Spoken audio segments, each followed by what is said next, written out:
Doctoras, buenas noches. Buenas noches. Hola, buenas noches a todos. Bienvenidos al primer webinar dedicado a la cardiología de la mujer. Mi nombre es María Alejandra Ibáñez, soy médica especialista en cardiología, ecocardiografista y la actual presidenta del capítulo Cardiología de la Mujer de la Sociedad Colombiana de Cardiología y Cirugía Cardiovascular. Y hoy quiero dar muy especial gracias al doctor Fernán Mendoza y al laboratorio Pfizer por permitir este webinar, este espacio tan necesario para hablar sobre cardiología de género. ¿Y por qué es importante abordar este tema? Porque las mujeres nos estamos muriendo del corazón. Y me encantaría decir en este momento que estoy poética, que estoy romántica, que es apenas una metáfora, pero lo cierto es que no es así. Desafortunadamente es una realidad que la primera causa de muerte en Colombia y en todas partes del mundo de las mujeres es la enfermedad cardiovascular. Y estamos hablando principalmente de infarto agudo de miocardio y de falla cardíaca. ¿Y por qué razón las mujeres nos estamos muriendo del corazón?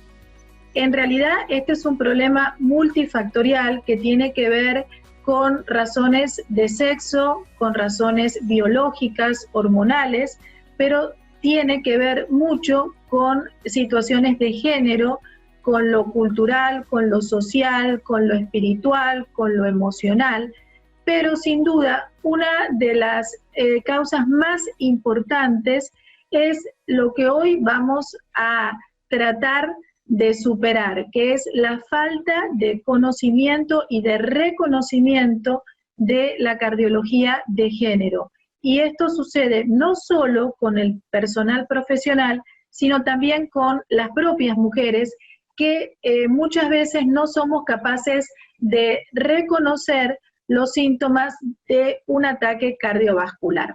Por eso hoy vamos a iniciar con dos temas fundamentales. Uno de ellos es reconocer y empezar a conocer los factores de riesgo que son propios de la mujer, es decir, lo que hoy llamamos los factores de riesgo emergentes en la mujer, y vamos a terminar con una conferencia enfocada en el tratamiento de la mujer con problemas cardiovasculares y de alto riesgo. Para estas dos conferencias vamos a contar con dos mujeres muy queridas en nuestro capítulo, mujeres muy valiosas y muy reconocidas. Voy a iniciar presentando con mucho orgullo a la doctora Dora Inés Molina de Salazar. Ella es médica internista, es coordinadora del Consejo de la Mujer de la LASH, es expresidenta de la Asociación Colombiana de Medicina Interna y también es profesora titular de la Universidad de Caldas. Doctora Dora Inés, un placer y adelante con su conferencia. Gracias. Muy buenas noches.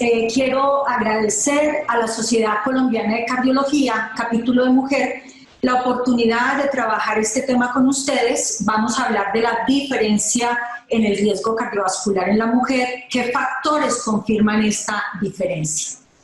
Declaro en este momento que el único conflicto de interés es que esta charla es pagada por Pfizer, pero la conferencia, su contenido es netamente de carácter académico. La agenda está dividida en un contexto histórico, el contexto actual, si hay unas diferencias de género, cuál es la estimación del riesgo cardiovascular en la mujer, cuáles son los factores de riesgo cardiovascular en la mujer comunes en hombres y mujeres, y qué factores de riesgo tenemos que sean propios de la mujer, y vamos a terminar con el tema de prevención. Bajo el contexto histórico, las primeras recomendaciones clínicas específicas para la prevención de la enfermedad cardiovascular en la mujer fueron publicadas por la AJA en 1999, tuvieron una primera actualización en el 2007 y su última actualización fue en el 2011. El mito de que la enfermedad cardíaca es una enfermedad del hombre ya ha venido siendo desacreditada y vamos a ver cuáles son los elementos que generan esta desacreditación. Lo primero es que hoy, cuando se analiza la conciencia de riesgo cardiovascular en la mujer, tenemos que revisar si las mujeres tenemos conciencia de la adopción de medidas preventivas. Y en los grandes ensayos clínicos aleatorios, como el de Iniciativa de Salud de la Mujer, se ha cambiado un poco la práctica de la prevención de la enfermedad cardiovascular en la mujer, y esto se ha venido generando solo en la última década. Por lo menos ya la mujer está observando la importancia de prevenir todos los factores de riesgo cardiovascular. ¿Cuál es el contexto actual?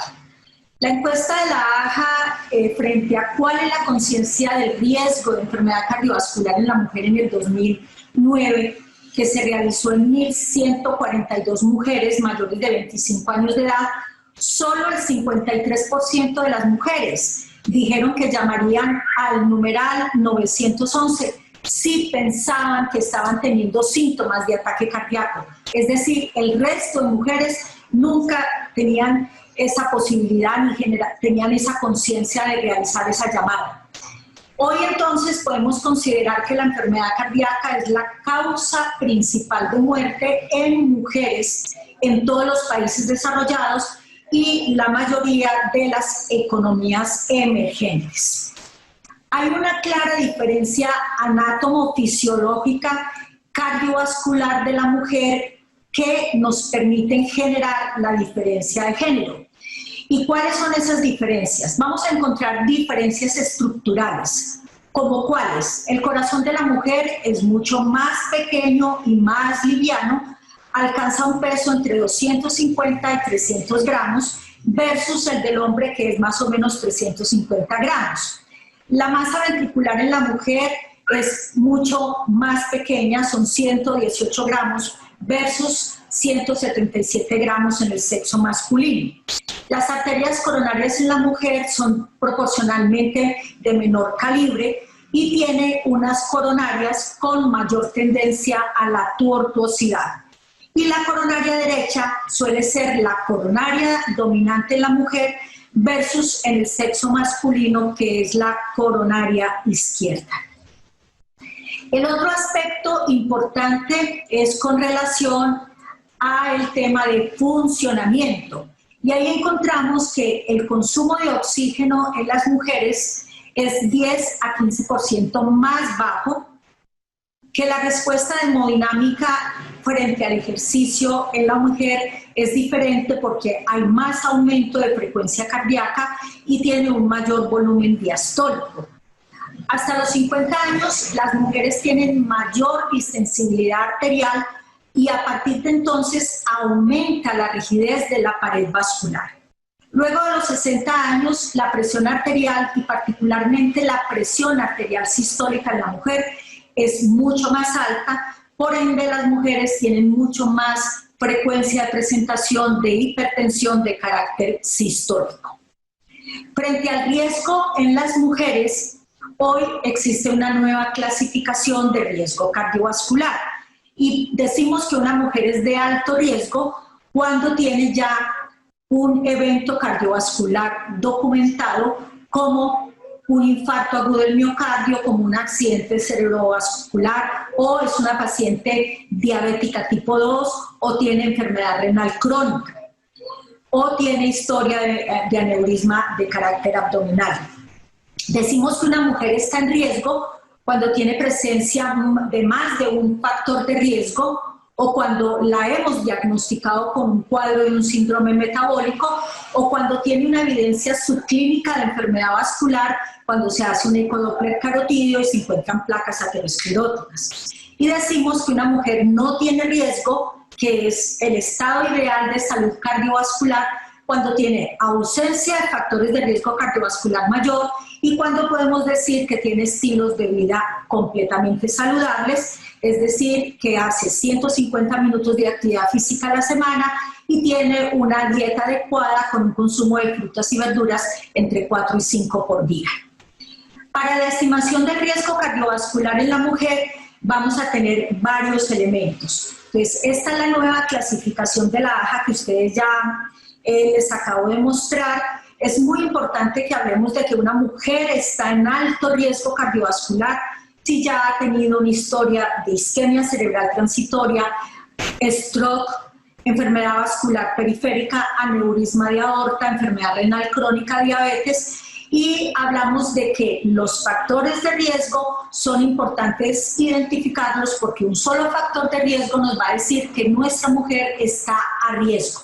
Y estar a riesgo es, por ejemplo, consumir tabaco, estar a riesgo es tener presión arterial mayor de 120/80, es tener un colesterol mayor de 200, es tener obesidad y más obesidad de carácter central, es tener una dieta inadecuada, es ser sedentaria y es tener historia familiar de enfermedad cardiovascular, que cuando estamos hablando de enfermedad cardiovascular familiar en el sexo masculino es cuando hay algún evento en un familiar de primer grado menor a 55 años y en una mujer menor a 65 años. Es tener síndrome metabólico diagnosticado, es tener sedentarismo y es tener historia de enfermedades autoinmunes, llámese artritis reumatoidea o enfermedades del colágeno. Y esto es muy importante en la nueva clasificación de mujer estar a riesgo cuando ha habido complicaciones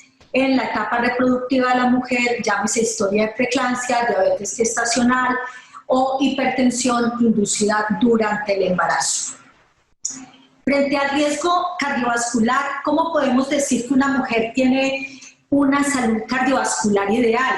Se define cuando hay ausencia de algún factor de riesgo y cuando al examinar nuestra paciente tiene un colesterol menor de 200, una presión arterial menor de 120/80, una glicemia en ayunas menor de 100 y cuando tiene comportamientos saludables que incluyen tener un índice de masa corporal por debajo de 25, la abstinencia del cigarrillo y la participación en tener actividad física mínimo 150 minutos a la semana y actividad física de ejercicio que mejore masa muscular 15 minutos siquiera 2 veces por semana. ¿Cuáles son los factores de riesgo para enfermedad cardiovascular en la mujer que son comunes? ¿Cuáles son los del hombre y cuáles son los propios de la mujer? Vamos a ver entonces cuáles son comunes en ambos sexos. En ambos sexos nosotros podemos compartir con el sexo masculino, las mujeres, la diabetes, pero se ha encontrado de que la diabetes mellitus se presenta mucho más en mujeres y el 90 al 95% de las mujeres que tienen en Estados Unidos diabetes tienen un riesgo mayor de presentar otros factores asociados como fenómeno de hipercoagulabilidad, dislipidemias de carácter aterogénicas y presentación en ellas mucho más frecuente de cuadros de síndrome metabólicos asociados. El aumento de la prevalencia de la diabetes en la mujer confiere mayor riesgo de muerte en ellas en comparación con el sexo masculino. En el tema de diabetes, este es un metaanálisis de 37 estudios de diabetes tipo 2 frente al análisis de enfermedad coronaria fatal en más de 447,000 pacientes. Se encontró que el riesgo relativo de enfermedad coronaria fatal asociada con la diabetes era un 50% mayor en las mujeres que en los hombres. Y se encontró que las mujeres con diabetes tienen un riesgo 3 veces mayor de eventos cardiovasculares fatales en comparación con las no diabéticas y mayor riesgo de desarrollar falla cardíaca también en comparación con los hombres diabéticos. El ACV se consideró un factor de riesgo importante y con mucha prevalencia en las mujeres diabéticas. Frente al hábito de tabaco, hay menos mujeres adultas fumadoras, pero en este metaanálisis se encontró que las fumadoras se aumenta el riesgo de eventos cardiovasculares en un 25% en comparación con el sexo masculino.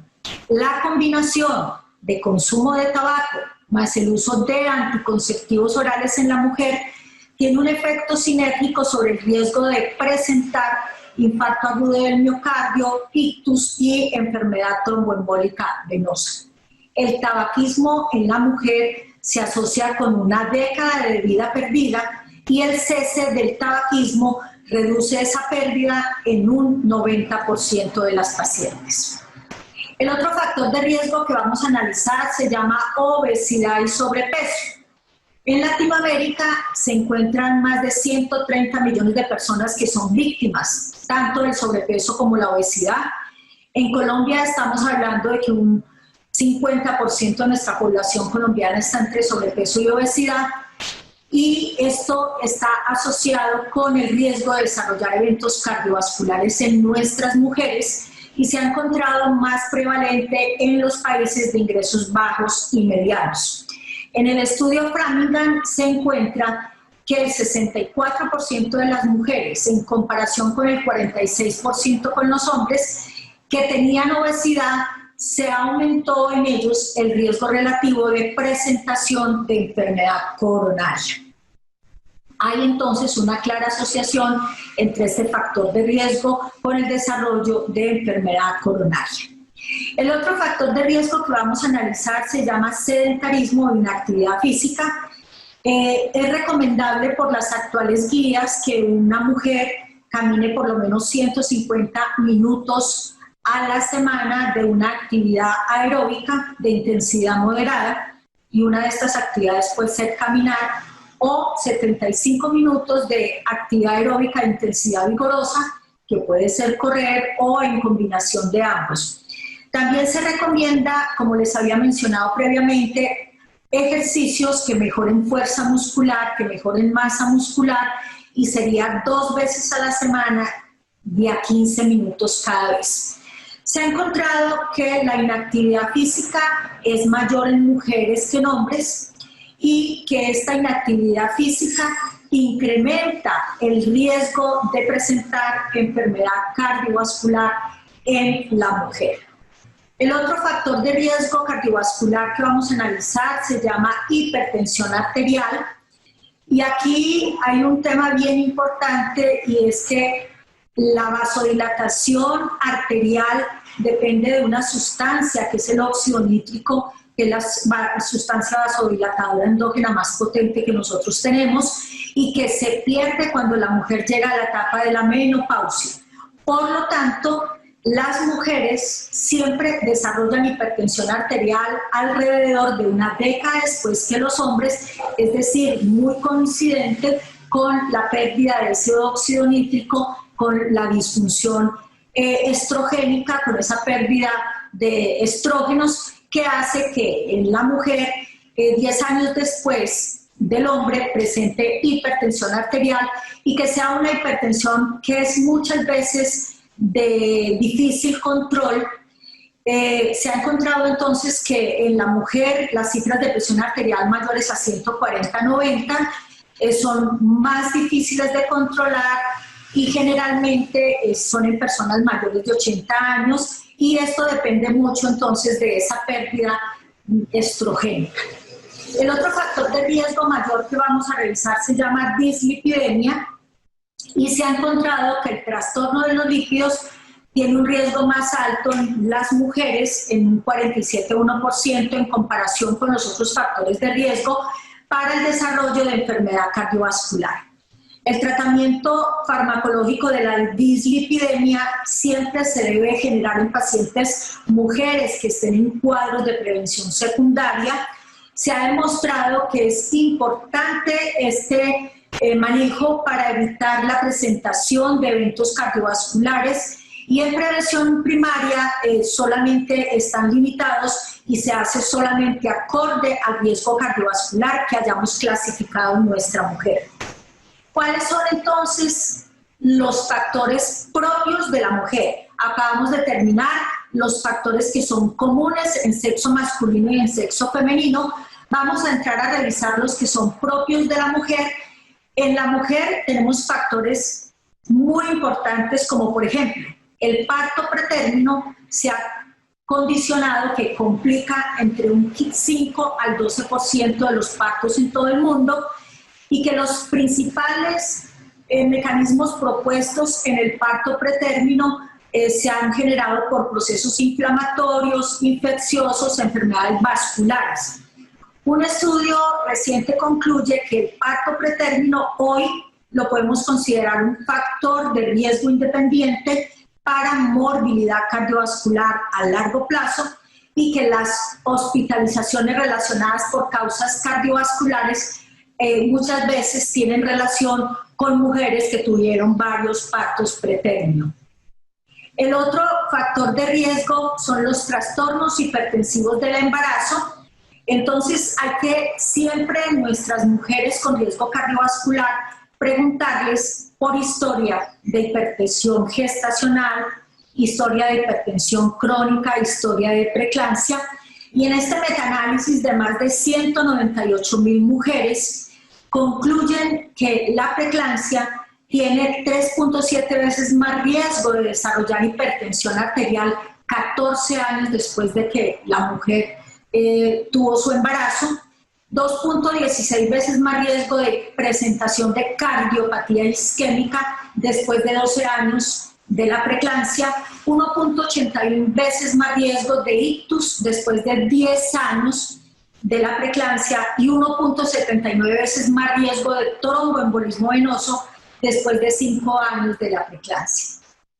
Esto nos lleva a que nosotros en nuestros antecedentes, en nuestra historia de riesgo cardiovascular, siempre preguntemos por estos trastornos hipertensivos del embarazo. Lo otro es la historia de diabetes gestacional. La diabetes gestacional aumenta el riesgo de desarrollar en la mujer diabetes tipo 2 y la presentación es 7 veces mayor. Hoy es considerado un factor de riesgo importante para el desarrollo de enfermedad cardiovascular aterosclerótica, y tiene también el riesgo, la diabetes gestacional, 2 veces más de presentar accidentes cerebrovasculares y 4 veces más de presentar infartos agudos del miocardio. El antecedente de diabetes gestacional está asociado con el aumento de la prevalencia también en estas mujeres de cuadros de síndromes metabólicos previos. El otro factor de riesgo es la persistencia de aumento de peso después del embarazo. La mujer, cuando se desembaraza, se supone que en los primeros 6 meses debe llegar a su peso normal previo a la gestación, y se ha visto que cuando el peso persiste durante los 6 a 12 meses, tiene una asociación adversa con el desarrollo en el primer año de riesgo cardiovascular en estas mujeres. O sea que este es otro antecedente importante que tenemos que revisar. El otro es el tema de las enfermedades autoinmunes, que tienen mucho que ver con procesos proinflamatorios, como la presentación o historia de artritis reumatoidea y lupus eritematoso sistémico. Estas dos enfermedades se asocian con mayor mortalidad cardiovascular, son enfermedades que podemos considerar proinflamatorias, y se ha visto que ellas tienen 2 a 3 veces mayor riesgo de presentar en estas mujeres que tienen estos diagnósticos un riesgo de infarto agudo del miocardio y un 50% más riesgo de que desarrollen accidente cerebrovascular. La depresión es un factor muy importante, lo estamos viendo ahorita mucho en mujeres, es un factor de riesgo frecuente y cada vez mucho más reconocido para el desarrollo de enfermedad coronaria. Su presencia también augura resultados desfavorables en los pacientes que presentan eventos cardiovasculares. Aunque algunas mujeres desarrollan enfermedad cardiovascular joven, el riesgo de la enfermedad cardiovascular es mayor en edades entre 40 y 50 años, y en esas edades, si hay asociación con depresión, se encuentran en los diferentes estudios que hay mayores tasas de mortalidad después de un infarto agudo del miocardio en comparación con el sexo masculino. Tenemos que pensar entonces que lo más importante en nuestras mujeres es el tema de la prevención. O sea, nosotros tenemos como profesionales de la salud que enfocarnos en prevenir los diferentes factores de riesgo que lleven a enfermedad aterosclerótica en nuestra mujer. Y bajo este contexto es importante entonces hablar de intervenciones de estilo de vida, intervenciones de los factores de riesgo, intervenciones farmacológicas preventivas, y todas estas intervenciones tenemos que verlas en el contexto de los diferentes factores de riesgo de la enfermedad cardiovascular en la mujer. Es muy importante que analicemos cuando una mujer tiene cardiopatía isquémica, y es fundamental que tengamos claro que la enfermedad aterosclerótica obstructiva de la mujer no es tan frecuente como se presenta en el sexo masculino. En la mujer, cuando hace cardiopatía isquémica, tiene un amplio espectro de presentación de patologías, como pueden ser disfunción microvascular coronaria, disfunción endotelial, alteraciones vasomotoras, disección de arteria coronaria espontánea y cardiomiopatía inducida por el estrés. Las características más importantes de la cardiopatía isquémica en la mujer son mayor prevalencia de angina de pecho, menor carga de enfermedad coronaria obstructiva en la angiografía, vimos que es más disfunción microvascular coronaria, y peor pronóstico en comparación con el sexo masculino. La cardiopatía isquémica en la mujer se ha reconocido en ella una amplia gama de síntomas. Son síntomas muy atípicos, por ejemplo, como debilidad, fatiga, náuseas, disnea. Y estos síntomas nos tienen que hacer que nosotros no solamente tomemos un electrocardiograma, el cual puede estar normal, eso es importante, el electrocardiograma en una mujer anginosa puede ser sin supra o sin infradesnivel del ST, pero es importante que confirmemos este diagnóstico con enzimas, porque una troponina positiva con unos síntomas atípicos tienen que avisarnos por la presencia de un evento cardiovascular en nuestras mujeres. Las mujeres también pueden tener, en el contexto de pared vascular, enfermedad arterial periférica. Y la enfermedad arterial periférica en la mujer está asociada con morbimortalidad cardiovascular y con una disminución muy importante en la calidad de vida.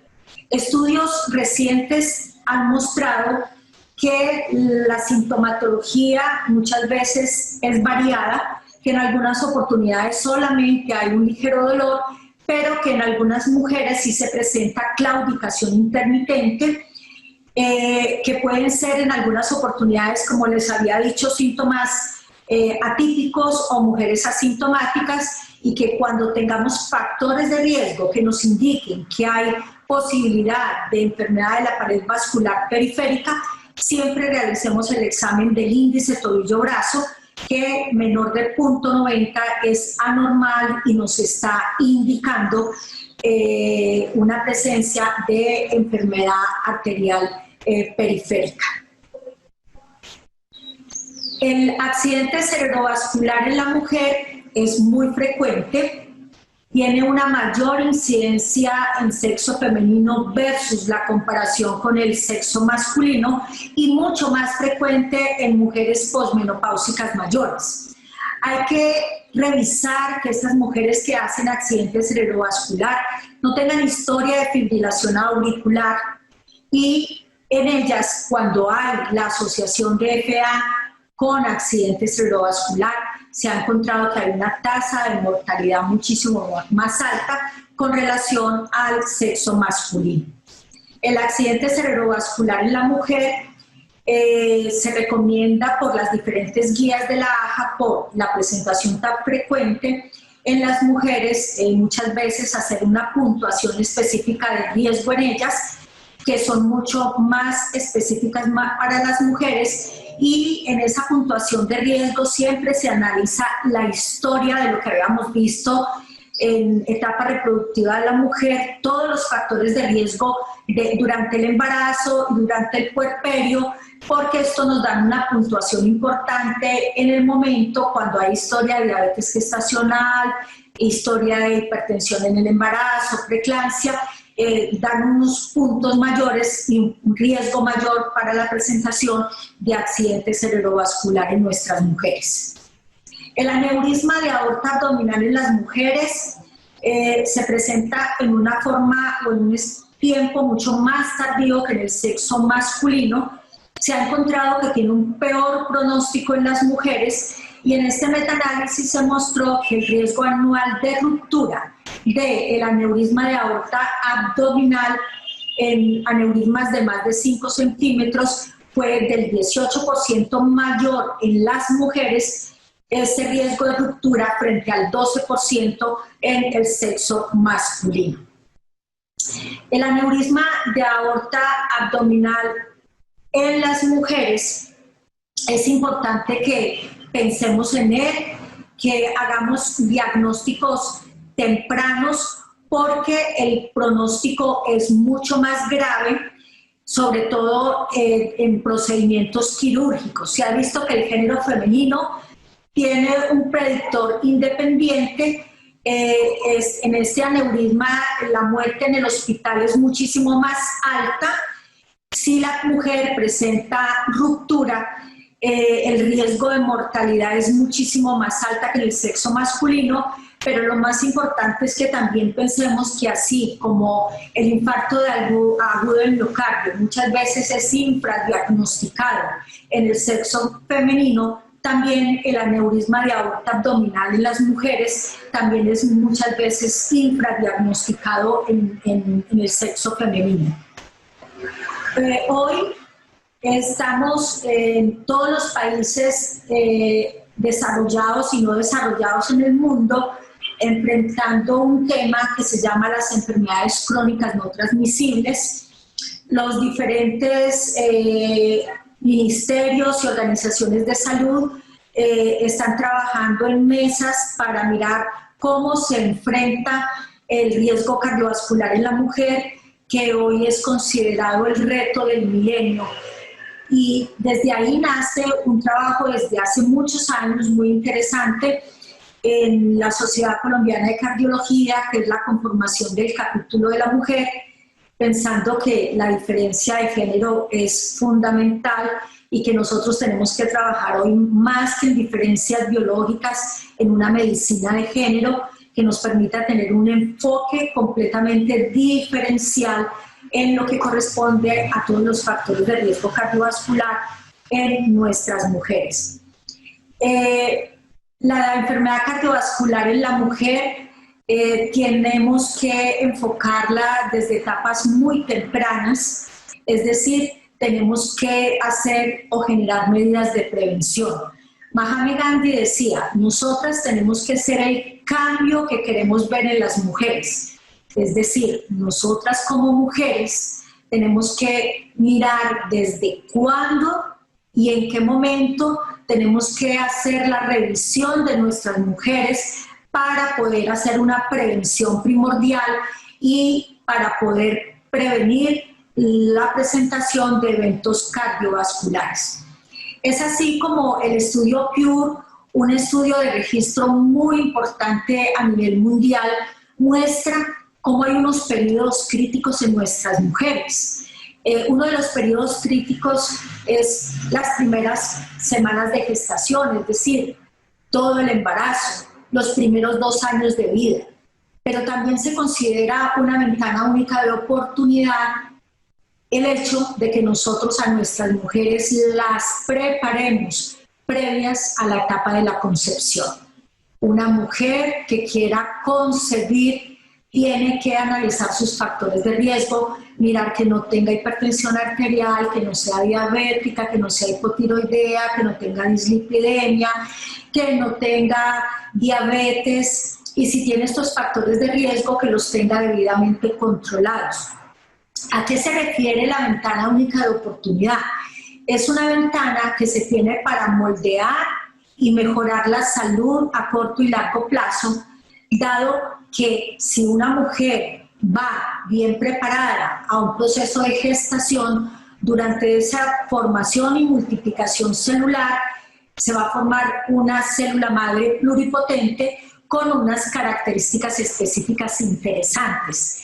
Es decir, va a tener una adecuada programación metabólica. Una adecuada programación metabólica influye en una expresión genética y influyen a que el contexto epigenético, que es el cambio del riesgo cardiovascular con la cultura, no tenga tanta alteración frente al riesgo cardiovascular. Se ha visto que los primeros 1000 días en un bebé son importantísimos y aquí es fundamental hacer énfasis en, primero, alimentación materna. Segundo, evitar el hábito del tabaco, evitar el aumento de peso en la mujer y evitar el tener una dieta inadecuada, tener ejercicio durante toda la procreación, durante todo el embarazo, y hacer ejercicio en el momento en que se está lactando es fundamental. O sea que esa ventana única de oportunidad es fundamental que nosotros como profesionales de la salud, como internistas, como cardiólogos, como médicos generales, como pediatras, hagamos ese adecuado control de crecimiento y desarrollo en nuestros bebés. Si nosotros llevamos a una madre completamente sana, tiene un embarazo controlado, con sus factores de riesgo, va a tener un bebé que no está marcado genéticamente. Ya está claro que un bebé con alto o bajo peso al nacer tiene ya una resistencia a la insulina asociada y tiene un alto riesgo de desarrollar síndrome metabólico y diabetes en su etapa adulta. Ya para finalizar, ¿qué es lo que queremos las mujeres? Por supuesto que nosotros las mujeres queremos llegar a la longevidad. La edad nos da madurez y nos da la posibilidad cada vez de ser más felices, pero queremos longevidad con buena calidad de vida. Y esa calidad de vida solo nos la da que seamos completamente funcionales, que tengamos un IMC adecuado por debajo de 25 y que seamos una mujer sin riesgo, es decir, con una dieta adecuada, 4 a 5 porciones de frutas y verduras al día, mínimo 150 minutos de actividad física diaria, que no estemos con depresión, que tengamos un buen estado de ánimo, pero además que no seamos ni hipertensas, ni diabéticas, ni hipotiroideas, no consumamos alcohol o lo consumamos en medidas mínimas. El alcohol en la mujer permitido solamente es una copa al día, en el hombre son 2 copas diarias. El ideal es que no seamos consumidores crónicos de alcohol y lo más importante es que tengamos un buen estilo de vida. Buen estilo de vida se asemeja a funcionabilidad en la vejez y a buena calidad de vida. Muchísimas gracias a todos ustedes por la atención. Quiero invitarlos a que me sigan en Instagram. Este es la cuenta @Dorainés_Molina. Yo trabajo en un centro de investigación, estamos haciendo algunos estudios en riesgo cardiovascular, en diabetes, en hipertensión, en dislipidemia, pero lo más importante es que queremos que a nivel global, en el contexto de los estudios clínicos controlados, se trabaje mucho más con la inclusión de las mujeres porque tenemos una subrepresentación en los diferentes estudios clínicos. Muchísimas gracias y vamos a seguir con la doctora María Alejandra, que es nuestra presidenta del capítulo, en la sesión de preguntas. Feliz noche y aquí estaré pendiente para resolver todas las inquietudes. Gracias, doctora Dora. Muy buena, excelente su conferencia. Qué bueno que ya estemos generando un cambio de actitud frente a la mujer y sus factores de riesgo, reconocer sus factores de riesgo tradicionales compartidos con los hombres y también estos factores de riesgos emergentes. Contarles a los más de 200 participantes que ya tenemos, primero darles gracias y segundo pedirles que vayan haciendo sus preguntas que al final las vamos a responder. Ahora tengo el honor de contarles que la próxima conferencia está a cargo de una compañera súper querida de nuestro capítulo. Ella es la doctora Gina González Robledo, es médica especialista en cardiología, es también especialista en insuficiencia cardíaca, es coordinadora de la Clínica de Falla Cardíaca de la Fundación Santa Fe de Bogotá, y también profesora de las universidades del Bosque y Universidad de los Andes. Así que bienvenida, doctora Gina, y adelante con su conferencia.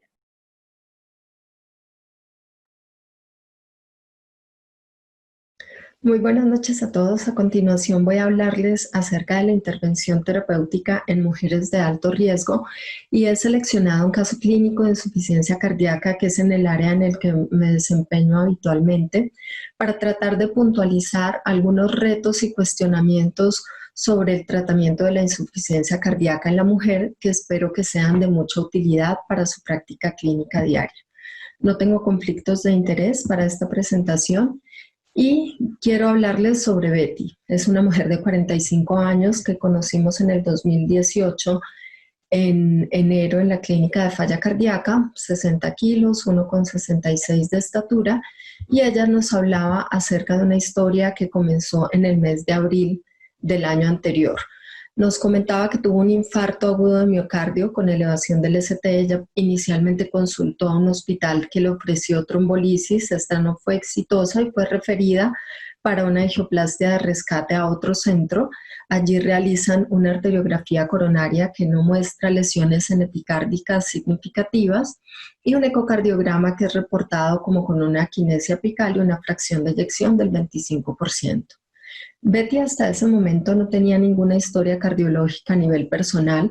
Es una mujer que habitualmente hacía ejercicio y pues sí nos relataba en su historia ginecológica historia de preeclampsia en uno de sus embarazos que terminó con cesárea y un siguiente embarazo donde tenía restricción de crecimiento intrauterino con un parto prematuro. Por lo demás no es fumadora, no tenía hospitalizaciones de causa cardiovascular. Y también nos comentaba que su padre había muerto joven, como hacia los 58 años, al parecer de un infarto.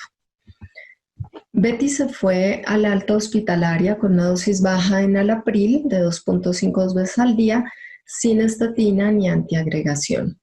Posteriormente empieza a tener deterioro de la clase funcional. Ella es cuidadora principal de uno de sus nietos, que es un bebé, entonces se sentía cada vez con menos energía para poder hacer todas las labores diarias que le exige el cuidado de este niño.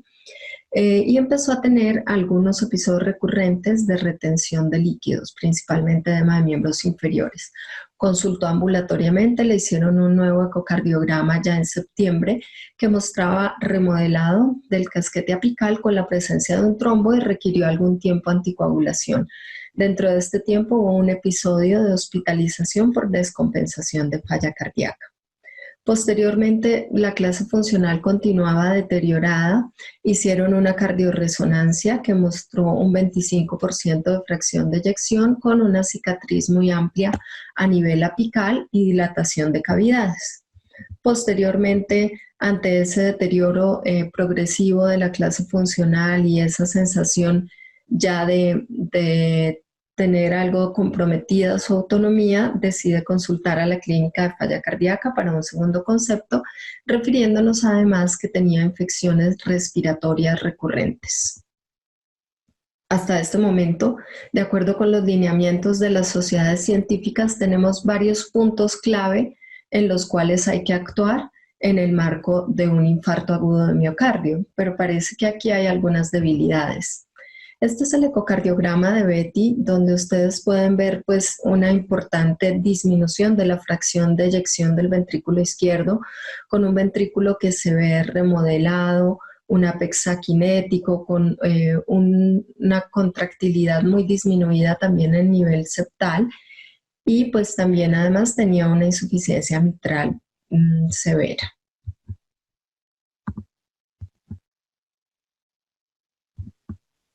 Entonces quiero que piensen aquí, ¿cuáles son las limitaciones de Betty al ser una mujer con falla cardíaca isquémica dentro de este contexto que hemos descrito?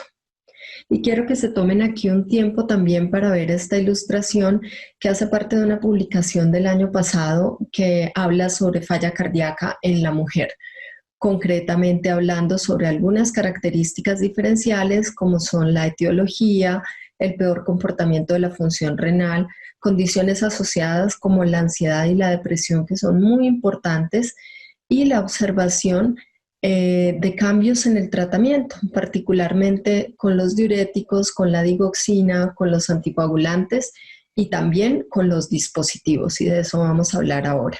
Además, fíjense en esta balanza que nos habla de calidad de vida del lado izquierdo y de los desenlaces que ustedes pueden observar, como la primera hospitalización, la muerte cardiovascular, la muerte por todas las causas. Tengamos aquí en cuenta que las mujeres son el color azul.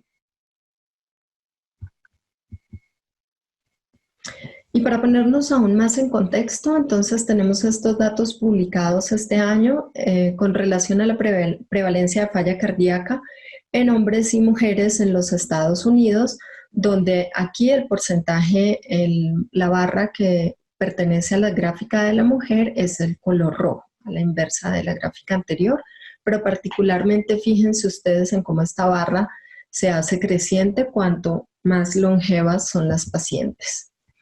Aquí hay que tener presente también que esta publicación nos destaca las diferencias que hay entre las prevalencias también a nivel geográfico, sabiendo que las etiologías varían de acuerdo al sitio del cual estemos hablando, qué sitio del mundo estemos hablando, y que pues hay una menor prevalencia, sobre todo en la parte de Europa del Este y en África subsahariana.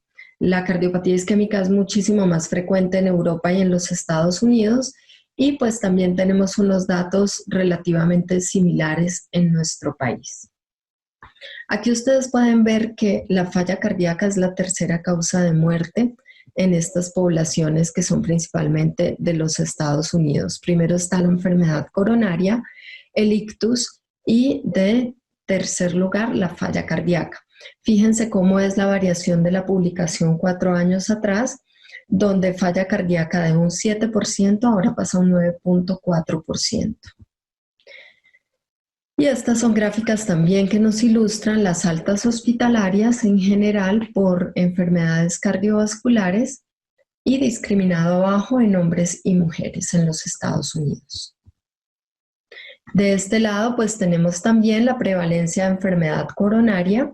Las mujeres son la barra roja y fíjense que sí pues predominantemente y sobre todo para esta población en concreto, la enfermedad isquémica es una de las primeras causas. Entonces estamos viendo que esta es una mujer que tiene una patología que suele ser más prevalente en los hombres.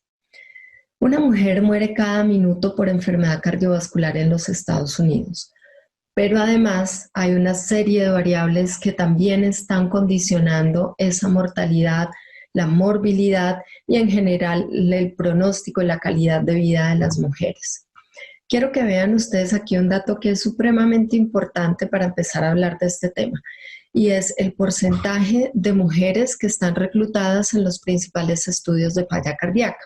Entonces podemos ver el lado izquierdo, el ensayo clínico. En el medio podemos ver el porcentaje, que pues va siendo variable, pero pues es más bien promediable, hacia un 25 o 23% de inclusión de las mujeres, principalmente en los ensayos pues más antiguos. Vemos como en Paradigm el porcentaje, pues a pesar de que pasaron muchos años y es el estudio más grande de falla cardíaca, también sigue siendo el porcentaje de mujeres muy bajito, y sí hay una gran diferencia con el primer estudio, que es el de hidralazina y nitratos en pacientes afroamericanas, que tiene un reclutamiento del 40%. Sin embargo, fíjense en los últimos 2 renglones que nos habla de pacientes con un perfil diferente, con falla cardíaca con fracción de eyección preservada, donde de acuerdo con la epidemiología, la representatividad de las mujeres también es mucho mayor, como se debe. Existen diferencias fisiopatológicas en la presentación clínica de hombres y mujeres con insuficiencia cardíaca. Y este artículo, que se los recomiendo también, una publicación del año pasado, nos habla concretamente de estas diferencias. A nivel global, por ejemplo, el impacto de la diabetes es muy importante como uno de los diferenciales, asimismo la obesidad, el mayor porcentaje de enfermedades autoinmunes, condiciones exclusivas de la mujer como la vasculopatía que expresa una preeclampsia o la restricción del crecimiento intrauterino, y destacando de forma muy importante la hipertensión, que como vamos a ver también tiene una alta relación con el hecho de que las mujeres tengan una mayor prevalencia de insuficiencia cardíaca con fracción de eyección preservada, y estas son las proporciones para hombres: preservada 33%, mujeres 66%, y un rango invertido en la reducida. Y este es de esa misma publicación, donde nos habla de los factores que influyen en esa expresión fenotípica tan diferente. Entonces hay unas condiciones que son genéticas, otras antropométricas, otras hormonales, algunas diferenciales como las enfermedades inflamatorias, y algunos factores de riesgo que van siendo más proclives en la mujer que en los hombres, y esto se traduce en alteraciones estructurales del miocardio, en cambios en el metabolismo cardíaco y también en una configuración vascular y una disfunción vascular a la cual las mujeres tienen mayor predisposición por toda esta interacción de factores, y eso hace que la falla cardíaca con fracción de eyección preservada sea mucho más frecuente en mujeres. En esta editorial, que ya es un poquito antigua, entonces también pues se habla sobre el síndrome de Gentry, donde lo que se destaca es esa invisibilidad médica de las mujeres ante las enfermedades cardiovasculares, y cómo eso también pues afecta de forma importante la capacidad o la posibilidad mejor que tienen las mujeres de exposición tanto a tratamientos como a pruebas diagnósticas. Entonces ustedes pueden ver ahí, de toda la población de síndromes coronarios agudos, hombres está del lado izquierdo, mujeres del lado derecho. Lógicamente sí existe una mayor prevalencia en los hombres de enfermedad coronaria obstructiva, que puede ser valorable en los cateterismos, pero fíjense cómo, a pesar de que las mujeres puedan tener enfermedad coronaria significativa, al final en la parte inferior la exposición a tratamientos es menor, y esto pues va a influir directamente en el pronóstico de estas mujeres. Y esta analogía pues tiene que ver con una película que pues es bueno que la vean también. Con respecto a datos locales, es importante saber que aquí en Colombia, y resaltando aquí el grupo de la doctora Clara Saldarriaga, también hay datos sobre, por ejemplo, este factor de riesgo que fue probablemente subestimado en Betty, que fue la presencia del parto prematuro, y pues ya otros factores como la enfermedad coronaria temprana en familiar de primer grado, que pues tal vez sí fue identificada. Con relación a diferencias en los medicamentos, particularmente cardiovasculares, hay esta publicación también del 2017 muy interesante que relaciona algunos de los principales fármacos utilizados en este contexto, tanto de infarto como de falla cardíaca, y resaltando todos los factores diferenciales que hay en la mujer en cuanto a la composición corporal, en cuanto a algunos factores farmacocinéticos y farmacodinámicos como la motilidad intestinal, la absorción, los factores también asociados a los estrógenos. Entonces, ¿cómo puede haber diferentes respuestas a los fármacos, incluso desde el punto de vista pues hipotético, pero también cómo al ir, por ejemplo, a mirar efectos adversos de medicamentos, a veces las mujeres somos más proclives a tener efectos adversos de algunos medicamentos, y no necesariamente recomendaciones sobre ajustes en las dosis para mujeres y hombres, teniendo en cuenta cosas tan sencillas como el peso corporal. En general, pues no hay unas diferencias que sean valorables desde el punto de vista estadístico en hombres, mujeres, también por esa baja representatividad en los estudios, pero pues tenemos que ser claros en que la utilización de estos fármacos pues debe ser de forma homogénea. Aquí tienen ustedes también identificados, por ejemplo, en esta misma revisión, que por ejemplo en Éfesos hubo una tendencia a mayor beneficio o mortalidad por cualquier causa en los primeros 30 días en las mujeres con respecto a los hombres. Aquí también en esta tabla les resumo algunas cosas diferenciales sobre la aspirina, los betabloqueantes, las estatinas, destacando también ese importante influjo hormonal, destacando también las diferencias en los efectos adversos como el sangrado, como la úlcera péptica, como la miopatía y pues el hecho de estar contraindicados muchos fármacos durante el embarazo, que es una condición pues exclusiva de las mujeres.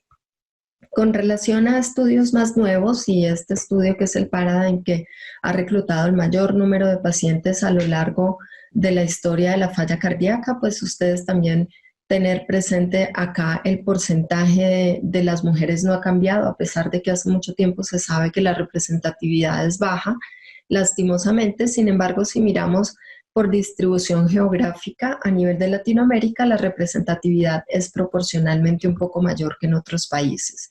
Y hablando concretamente de Paradigm y con relación al beneficio que hay en el compuesto primario de reducción de hospitalizaciones y de muerte, pues no hay diferencias significativas entre los dos grupos, es decir, los valores, el beneficio es extrapolable tanto a hombres como a mujeres, pero sí es importante valorar, aquí tal vez me falta una diapositiva, que en el objetivo primario se comporta mejor el hombre. Como ustedes pueden ver aquí en las gráficas, la respuesta es mejor el hombre que la mujer en el endpoint de la muerte cardiovascular. En el CHIEF, estudio de ibabradina, tampoco hubo diferencias significativas a nivel de género. Y esta es una publicación que se hizo este año en Discoveries de Heart Failure de la Sociedad Europea, donde este grupo de Glasgow presentó cuál era su análisis sobre los efectos de dapaglifosina en hombres y mujeres con respecto al estudio DAPA-HF. Y ellos también encuentran que hay unos beneficios similares tanto en hombres como en mujeres y que perfectamente pueden extrapolarse los resultados en términos de desenlaces cardiovasculares, también en calidad de vida y en tolerancia, porque tampoco había diferencias en los efectos adversos en ninguno de los dos grupos. Estas son las barras bonitas también de un artículo que habla sobre el perfil clínico de las mujeres con falla cardíaca, donde es importante valorar la peor calidad de vida de las mujeres en rojo para estas poblaciones de estudio de pacientes de Paradigm y de Atmosphere en diferentes dimensiones, tanto físicas como emocionales. Para hablar de dispositivos, es importante también aquí tener en cuenta el porcentaje de reclutamiento de mujeres en diferentes estudios de los desfibriladores. Como pueden ver ustedes, 8% en MADID-1, 16% en MADID-2. Realmente la representatividad de mujeres aquí también sigue siendo muy baja. Y este es un artículo también muy bonito de un grupo de Seattle donde cogen una gran población de pacientes, 8.300 pacientes que no tenían desfibriladores y aplican las escalas de probabilidad de muerte súbita fundamentalmente con el Seattle Model y ven que las mujeres mueren más, su modo de muerte más comúnmente es falla cardíaca versus los hombres que mueren sobre todo de muerte súbita. Y ustedes pueden ver acá los factores diferenciales. Entonces, es importante aquí destacar la tasa de subimplante de desfibriladores en las mujeres. Estos son datos del registro español que sale periódicamente en la revista española de cardiología y ustedes ven aquí la tasa de implantes en hombres, por ejemplo, cogiendo los últimos 10 años, que es 82, 83%, y que pues esa tendencia, a pesar de que cada vez hay una optimización mucho mayor del tratamiento de mujeres con falla cardíaca, pues sigue siendo una tasa muy baja comparativamente, y esto también se ve en algunos otros registros en otros lugares del mundo, como en Israel, como en Suecia, también en China.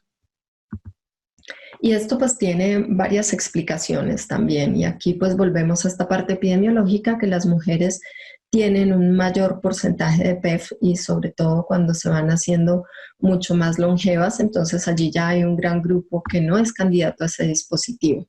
Pero pues es una de las limitantes que puede tener Betty en la práctica clínica diaria, la menor oportunidad de tener un implante de un desfibrilador en prevención primaria. ¿Qué pasaría si Betty tuviera un QRS ancho? Que no es su caso. Aquí entonces vemos también que los estudios de los resincronizadores tienen unos bajos porcentajes de reclutamiento de mujeres. Pero lo que sí sabemos como un rasgo diferencial, como ustedes pueden ver aquí en esta gráfica publicada en 2011, es que las mujeres que son sometidas a tratamiento con resincronizador y desfibrilador tienen significativamente unos desenlaces mucho mejores con relación a los hombres, y eso es un dato que debe quedar también muy claro a partir de este reconocimiento de características diferenciales. Sin embargo, en registros de la vida real, lo que observamos, y estos son datos de la Sociedad Francesa de Cardiología, se sigue viendo que las tasas de implante siguen siendo muy bajas, aún en mujeres, después de estos datos reconocidos. ¿Y qué pasaría o qué pasará cuando Betty requiera un trasplante cardíaco? Entonces tenemos también datos del registro pues, internacional de trasplante de corazón y pulmón, donde también nos dan datos diferenciales de los trasplantes cardíacos, de aproximadamente 140,000 trasplantes. Entonces pueden ver ustedes aquí los porcentajes pues de hombre, mujer. Y aquí también pues de forma muy interesante cómo la sobrevida y ese resultado de los trasplantes en el largo plazo también empieza a tener unas diferencias en esas curvas que se van separando como hacia el cuarto y quinto año. Y aquí en esta gráfica también destacar que cuando se hace una comparación de grupos trasplantados de hombres y mujeres, las mujeres suelen tener una tendencia a ser mujeres mucho más jóvenes. ¿Y qué pasaría si Betty tuviera una falla cardíaca no con FEBI reducida, sino con FEBI preservada? Pues conocemos datos del Paragon, que como vimos antes tiene un porcentaje de reclutamiento de mujeres muy alto, como corresponde para esta patología, cerca del 50%, y pues si bien Paragon no tuvo exactamente unos desenlaces en punto final primario, no alcanzó ese punto final primario, sí sabemos que en el compuesto de hospitalizaciones por insuficiencia cardíaca pues hay una tendencia a reducción con el tratamiento, con el grupo de pacientes intervenidos con sacubitril/valsartán, y que dentro del perfil de subgrupos de pacientes en las mujeres, como pueden ver ustedes en esta gráfica, también hay un mayor beneficio, en particular aquellas que tenían menos de 57% de fracción de eyección. Entonces, son datos que nos pueden ayudar a valorar cuál podría ser el mejor tratamiento a elegir de forma personalizada y sobre todo diferenciada por género. Como conclusiones, existen múltiples factores que hacen que los desenlaces en las mujeres sean variables. Cada vez la conciencia de estas dificultades hace que mejore el pronóstico de las pacientes.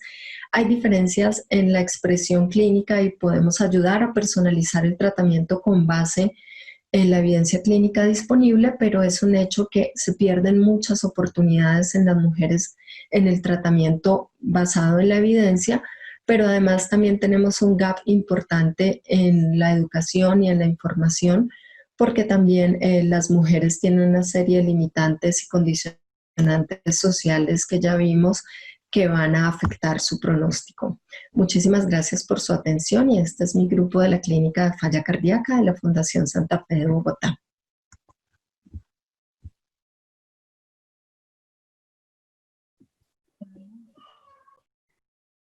Bueno, mil gracias, doctora Gina. Excelente, excelente tu conferencia.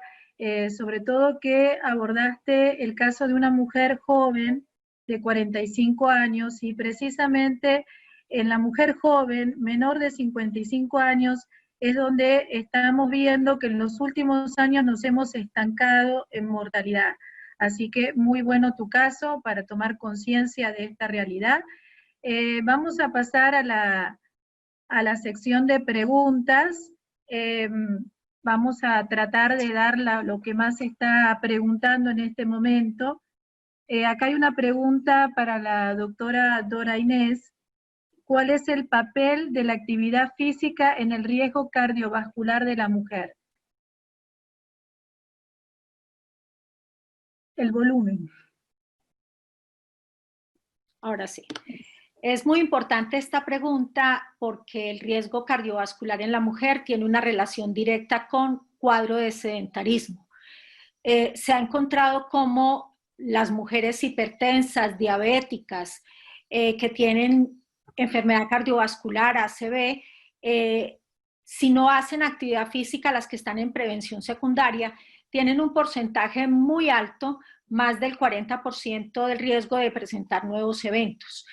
La actividad física lleva a múltiples cambios, no solamente biológicos, metabólicos, en la parte genética, que son importantes que tengamos en cuenta. Por ejemplo, el ejercicio puede mejorar el sistema inmune en la mujer. El ejercicio puede ayudar a bajar colesterol total y triglicéridos. Puede mejorar el colesterol HDL, que es el HL2 con apoproteína 1, que es cardioprotectora. Produce liberación de óxido nítrico que nos ayuda a controlar la hipertensión en la mujer, que es una hipertensión de carácter sistólico. Pero además también tiene que ver con la producción de péptidos opioides que ayudan a mejorar cuadros depresivos, los cuadros de ansiedad mejoran o contienen ese sistema simpático que está muchas veces activado en los diabéticos. O sea que la recomendación es, siempre debemos analizar a nuestras mujeres, ver la edad, la característica morfológica, las comorbilidades para prescribir ejercicio. Mínimo 150 minutos a la semana con 2 oportunidades de 15 minutos a la semana de ejercicios para mejorar masa muscular. Y también decirles que si no pueden entrar a un gimnasio o hacer ejercicios de caminata, que se compren un pasómetro, podómetro y por lo menos 10,000 pasos al día nos van a garantizar que esa mujer sea activa físicamente. Y fíjese, doctora Dora, que a pesar de tantas ventajas que tiene el ejercicio en la mujer, en general lo que vemos es que los médicos remiten menos a la mujer a los servicios de rehabilitación cardíaca, y una vez que la mujer está en rehabilitación cardíaca también es la que menos participa en cuanto a que hay más tasas de abandono por parte de la mujer. Así que es importante eso y considerar que si bien la mujer tiene de pronto más deficiencias musculoesqueléticas con la edad, más alteraciones de pronto del equilibrio, mayores entonces dificultades por su osteoporosis, su osteopenia, mayor riesgo de caídas. Finalmente, cuando entrenamos a una mujer, ajustando obviamente los tiempos y la intensidad con respecto a un hombre, alcanza los mismos beneficios, inclusive hasta mayores beneficios que los que obtenemos en los hombres. Bueno, acá hay otra pregunta para la doctora Gina con respecto al tratamiento de las mujeres con fracción de eyección preservada en la falla cardíaca, si es mejor usar un IECA o un ARA2. Bueno, esta es una pregunta muy interesante y que todavía no tiene un posicionamiento claro dentro de las guías de práctica clínica porque, pues, como hemos observado a lo largo de la presentación, no hay datos suficientes para hacerlo porque los estudios no están diseñados para ello. Sin embargo, sí es importante mencionar que hay publicaciones, por ejemplo, de subanálisis del estudio CHARM, en el cual hay una tendencia a una mejoría o un mejor beneficio tanto en términos de hospitalización como una tendencia en términos de mortalidad diferencial en las mujeres, más con los BRA que con que lo que hay para datos de los IECA. También el año antepasado una publicación de un grupo japonés donde también trataban de mostrar esas diferencias con mejor respuesta en las mujeres con los antagonistas del receptor de aldosterona. Y también hay unos estudios como en hipertensión que hablan de mejor respuesta de la mujer a este tipo de grupo antihipertensivo, y teniendo en cuenta que especialmente en falla cardíaca con fracción de eyección preservada el porcentaje de hipertensas es muy alto, entonces podría ser un perfil que pudiera sugerir una personalización que podría ser más eficiente desde el punto de vista terapéutico. Y ya desde el punto de vista de la preservada, pues también de acuerdo con los resultados que vimos del Paragon, que pues nos muestra concretamente valsartán y sacubitril valsartán, también nos puede ayudar a hacer una selección un poco más hacia ese sentido. Sin embargo, repito, las guías todavía no se posicionan de una manera contundente al respecto, pero es como la tendencia que conocemos actualmente. Bien, acá de una vez, doctora Gina, enlazo con una de las preguntas que nos están haciendo, y es por qué los hombres tienen más insuficiencia cardíaca con fracción de eyección disminuida. Bueno, una de las razones tiene que ver con la etiología de la falla cardíaca, y como vimos en las barras que nos mostraban las prevalencias de la enfermedad coronaria, pues la parte etiológica juega un papel muy importante.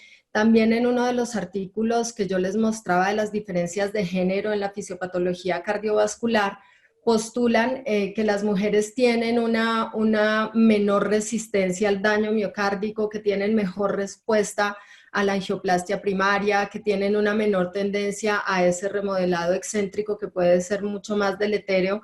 Entonces, algunas de esas respuestas individuales, que pues todas son hipotéticas a nivel de género, pueden de alguna forma actuar como un factor protector. Y de la misma manera, pues lo que vimos de esta parte epidemiológica, de la mayor tendencia de la diabetes, la obesidad, la hipertensión, perfila a las mujeres más dentro de la falla cardíaca con fracción de eyección preservada. Incluso eso puede tener que ver con algunos rasgos de la mortalidad, donde la mortalidad puede ser mayor en las mujeres, pero es más hacia un largo plazo, pero esa mortalidad temprana puede ser más llamativa en los hombres con estos rasgos diferenciales. Doctora Dora, acá nos están preguntando con respecto a la terapia de reemplazo hormonal en la mujer menopáusica para disminuir el riesgo cardiovascular, ¿cuándo está indicada y cómo usamos la terapia de reemplazo? En este momento no hay estudios científicos que nos soporten la terapia de reemplazo hormonal para prevenir el riesgo cardiovascular. Eso es importante que lo tengamos en cuenta, y acordémonos de la época del WHI, ese estudio que marcó un aumento del riesgo cardiovascular en las mujeres que recibieron terapia de reemplazo hormonal, y que tenía que ver mucho con los criterios de inclusión en el estudio, donde fueron mujeres de mayor edad, mayor tiempo de su menopausia. Pero hay un criterio importante que se está manejando en este momento, y es lo que se llama ventana de oportunidad, y es en aquellas mujeres que tienen síntomas vasomotores, es aquellas mujeres que tienen síndrome climatérico, en donde el ginecólogo evalúa muy bien sus factores de riesgo cardiovascular, o el internista, la persona que vaya a hacer la terapia de reemplazo hormonal, debe evaluar que todos los factores de riesgo cardiovascular estén debidamente controlados. Sí, se hace bajo la ventana de oportunidad, es decir, tempranamente, con un control estricto de los factores de riesgo cardiovascular, sí se ha visto que se disminuye la formación de placa aterosclerótica en estas personas, mejora el control metabólico, pero además disminuye también toda la sintomatología del síndrome climatérico. O sea que esa sería la indicación, pero no claramente indicada la terapia de reemplazo para prevenir riesgo cardiovascular. Solo en mujeres que se cogen tempranamente con control estricto de sus factores de riesgo. Y hay que hacerlo adecuadamente y tempranamente, porque una mujer con síntomas vasomotores va a agradecer mucho a su médico que le mejore su calidad de vida. Ese es un punto en donde nosotros tenemos que trabajar mucho como profesionales de la salud. Así es. Bueno, acá tengo una pregunta para que cualquiera de las dos me la pueda responder. Dice, ¿cuál es el impacto de la hipertensión arterial mal controlada en el riesgo cardiovascular de la mujer? Sí, la hipertensión en la mujer generalmente es hipertensión de carácter sistólica. Cuando hace hipertensión sistolodiastólica es más amplio la presión de pulso. Y al tener una presión de pulso elevada, se aumenta más el riesgo cardiovascular.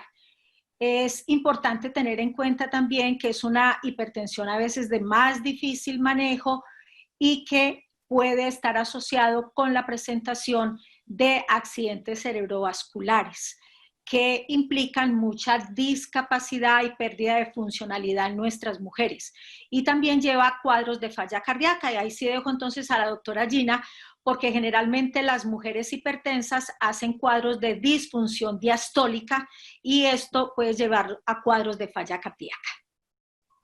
Sí, evidentemente, pues como lo has dicho y como para puntualizar, aquí lo que tendríamos que hacer es un poco más valorar todo ese entorno de la paciente y en ese sentido mucho la edad y cómo es esa falla cardíaca a la que estamos enfrentados. A veces puede ser un poquito menos restrictivo, estamos hablando que las mujeres con PEF son mujeres mucho más longevas, que pues tienen hipertensiones de larga evolución. En pacientes de pronto muy ancianos no podemos ser tan estrictos, pero por ejemplo en la paciente joven, como el caso de Betty, con falla cardíaca y FEBI reducida, nosotros podemos tolerar unas tensiones incluso que pueden ser, y es el caso real de ella que no era hipertensa, tensiones incluso con sistólicas menores de 90 sin síntomas y poder mantener el tratamiento porque el beneficio va a ser muchísimo más impactante. Entonces ahí ya hablar más de cifras exactas no, hay que ver en contexto la mujer y sobre todo dividir entre si tenemos una falla cardíaca con FEBI preservada o reducida.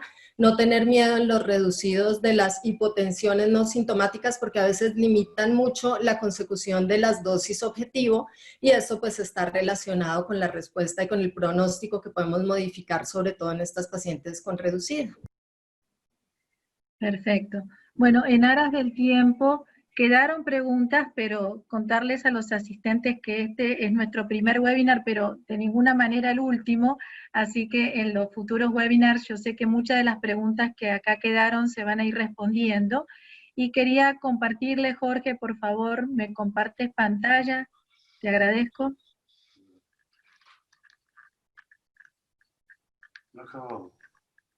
Bueno, muy bien, ya por último, para finalizar, quiero compartir con todos ustedes los mensajes finales. ¿Cuáles son los desafíos que tenemos que enfrentar en el tema enfermedad cardiovascular y mujer? En primer lugar, educar a la población por medio de campañas educativas masivas y uso de redes sociales. Es fundamental que las mujeres reciban información y formación acerca de lo que hoy sabemos es su primer causa de muerte, el infarto, y que eduquemos sobre los síntomas para que pueda identificarlos y acceder a una prevención temprana. Segundo desafío, proponer un currículum cardiovascular con enfoque de género en las facultades de medicina y enfermería. Esto también es muy importante que desde temprano, desde el pregrado, los estudiantes empiecen a generar conciencia de cardiología de género, tanto en las universidades de medicina como de enfermería. Pensemos que los estudiantes de hoy van a ser ni más ni menos los médicos que nos van a atender a muchos de los que hoy estamos conectados. Tercer desafío, trabajar de manera conjunta con los equipos de salud y atención directa a la mujer. Es importantísimo que se involucre a todo el personal de urgencia y emergencias que reciben a esa mujer de pronto con síntomas que llamamos atípicos porque no siguen el patrón masculino y que de pronto, como no reconocen y no identifican a un infarto con esos síntomas, regresan a una mujer a su casa con un evento cardiovascular agudo. Y como hemos visto en las conferencias de hoy, es fundamental que trabajemos en equipo y de la mano con los internistas, con los ginecólogos, con los endocrinólogos, también con los neurólogos, los psiquiatras y los pediatras. Y no perdamos esa oportunidad o ese momento único en que una mujer nos consulta para poder identificar sus factores de riesgo y prevenirle una enfermedad cardiovascular a futuro. Otro desafío, promover la investigación académica en Colombia, y yo diría en todas partes del mundo, sobre la enfermedad cardiovascular en la mujer. Es muy importante que empecemos a generar investigación en la propia mujer y además también permitir una mayor participación, representación de la mujer en los estudios de investigación. Porque sabemos que hoy son pocos los estudios que superan el 30% de participación femenina. Y estamos hablando de estudios que definen las guías de tratamiento en la enfermedad cardiovascular. Y por último, y no menos importante, involucrar al gobierno en todo este proceso. Proponer políticas de salud pública que contribuyan a una adecuada atención en la salud cardiovascular de la mujer.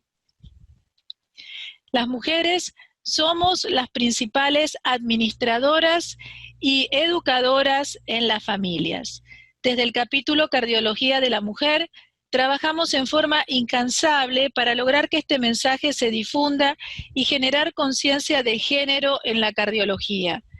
Tenemos la esperanza y todas las expectativas puestas en que a partir de estos espacios de educación continua se genere un cambio de actitud y que a partir de ahora, cuando tengan la oportunidad de estar frente a una mujer en su consulta, no nos vean como hombres con corazones más pequeños, que a partir de ahora puedan identificar las diferencias que tenemos, no solo biológicas, sino también de género, y así poder identificar de manera temprana nuestros factores de riesgos coronarios, y si vamos a necesitar tratamiento, que sea el adecuado y en forma oportuna.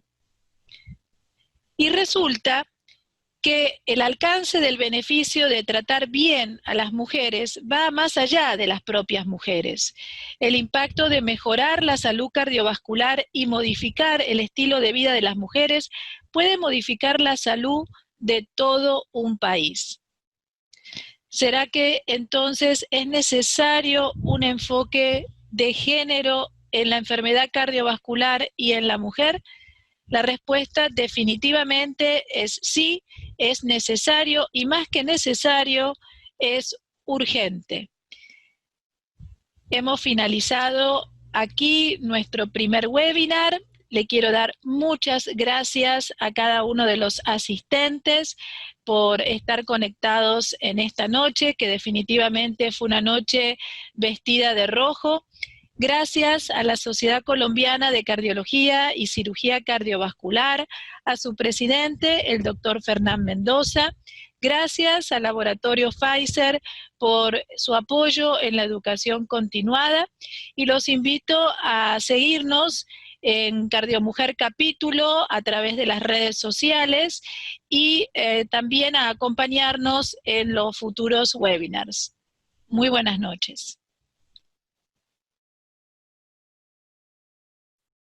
Buenas noches. Muchas gracias. Luego, doctora Dora. Buenas noches, gracias. Buenas noches. Gracias por la asistencia. Gracias, Jorge, por estar ahí asistiéndonos. Buenas noches. Con mucho gusto, doctoras. Hasta la próxima. Que descansen. Gracias. Hasta luego.